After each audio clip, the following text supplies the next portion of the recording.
Don't blink as you blink. Okay, look up there, show. Okay, so doing well, so having a wonderful day on this gorgeous, and I mean gorgeous, full of mosquito. 18th July 2005. You can tell that I'm not good at killing mosquito. Call me a Buddhist. Today, talking about Gundam, which is a gaming. Talking about Gundam, which is kind of cool because we're talking about Gundam with the app. So of course, your boy completely forgot to do something. So the plan for this video, I love doing a plan for the video. We're gonna be doing the recap of the event. Can we finish the event today? The event itself wasn't long. I would say take a take a take a 3 hour maybe. I don't know where it is though. I don't know where it is. I'm gonna be recapping this. Mobile Suit Gundam, Mobile Suit Gundam Unicorn, as the Awakening, Brave Battle. We're looking for Thunderbolt. Yes, sir. Holy shit, that's so nice. Yeah, it was released in 2015. Thunderbolt. Plot. It's not gonna go to the original anime. Earth Federation. Yeah, this is it. This is it. I'm gonna recapping. I'm gonna recap it. I'm gonna be recapping it, which is super cool. Super freaking cool. So I'm not about the event. I'm gonna talk about the current state of Gundam, and that is pretty much it. So, Gundam right now is super fun. I'm gonna be honest and say this is possibly my favorite freaking game that I'm playing on mobile.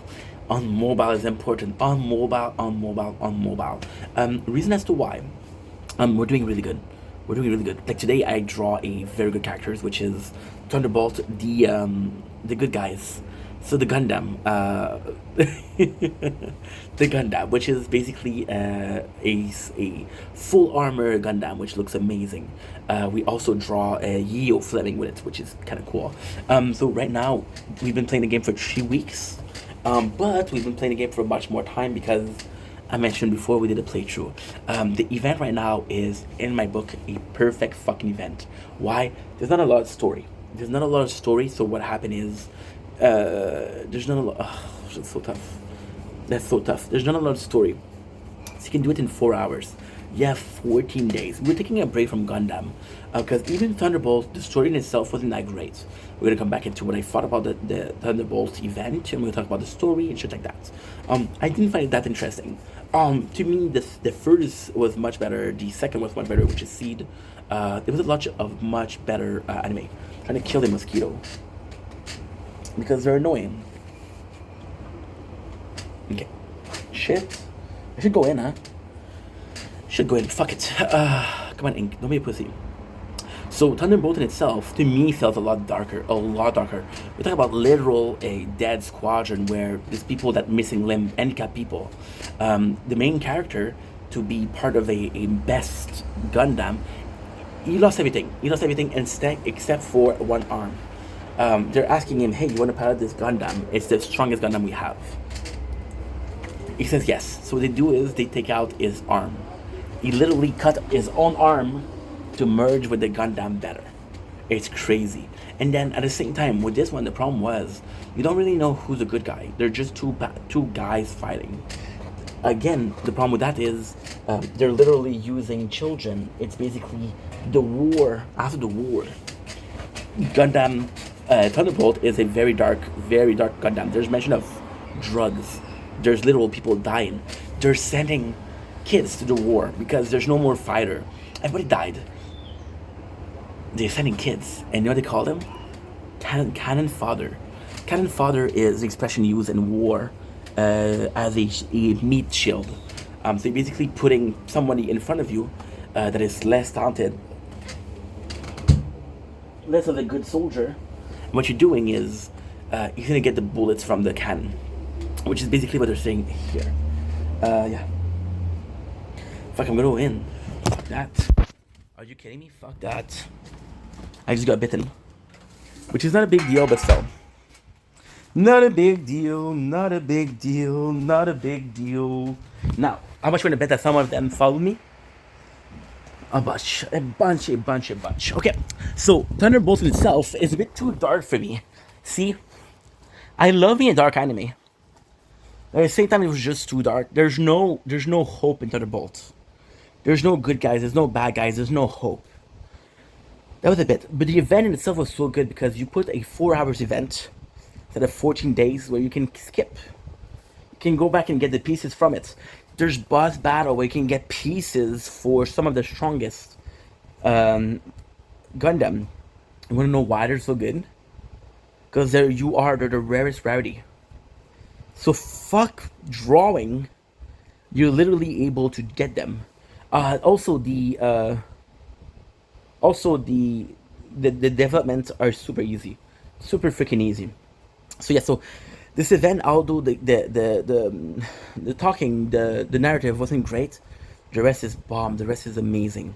So that's number one. Number two, the current event. Oh, technically speaking, we unlocked everything, which is good.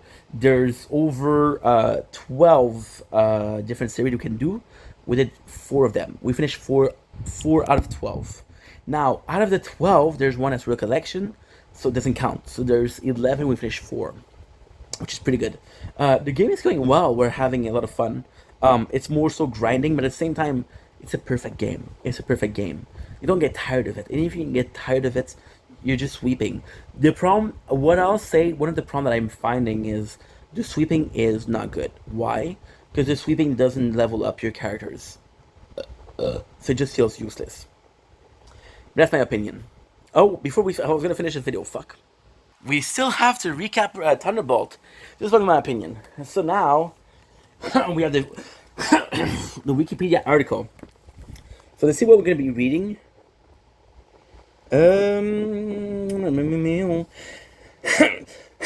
plot. Okay, cool plot.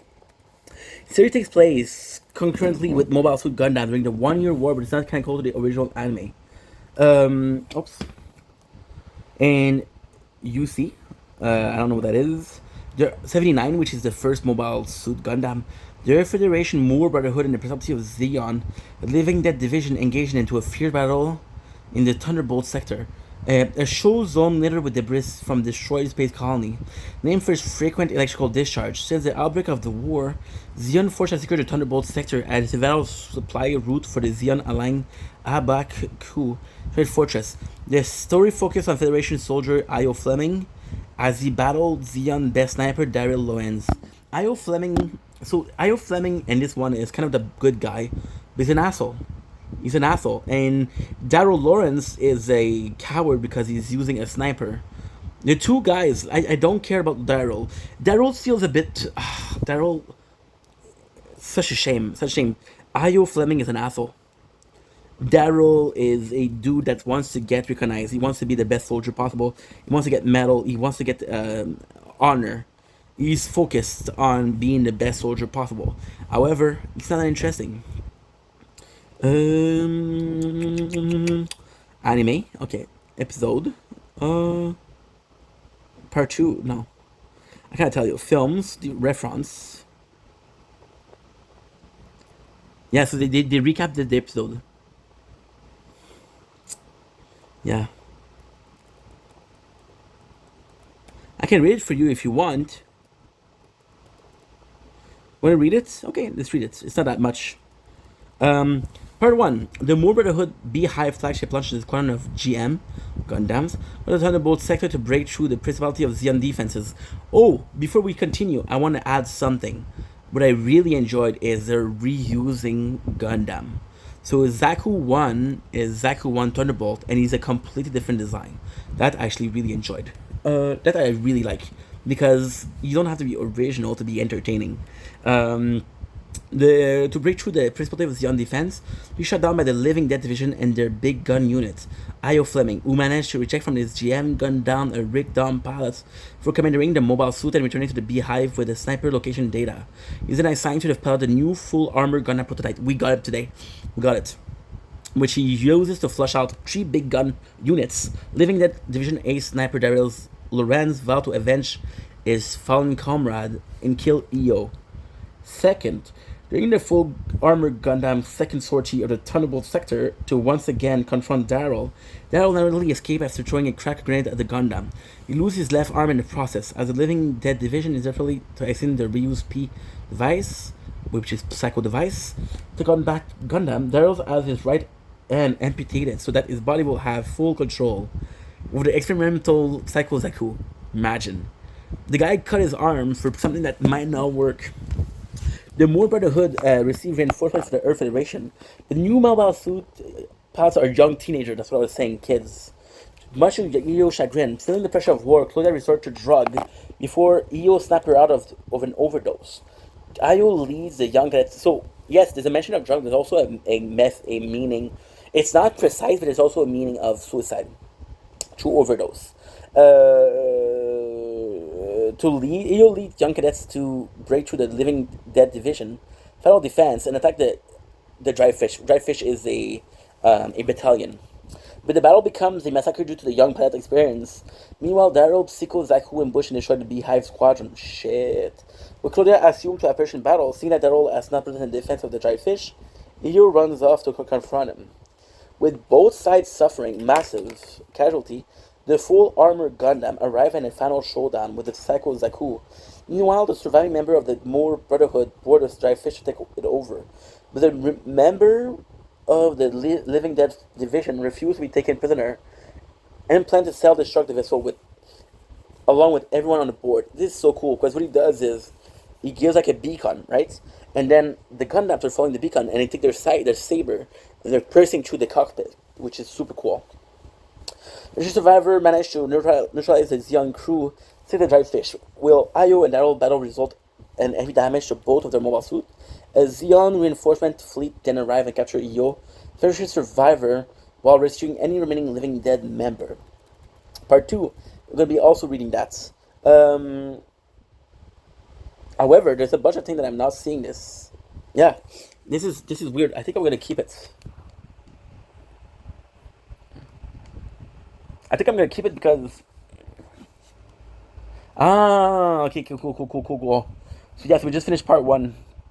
So, why was confusing, during the Earth Federation assault of the Xeon Aku base, the comrade escaped captivity while several Xeon forced retreat. We didn't see that. That's basically it. So, I'm going to stop here. And yeah, Thunderbolt is done.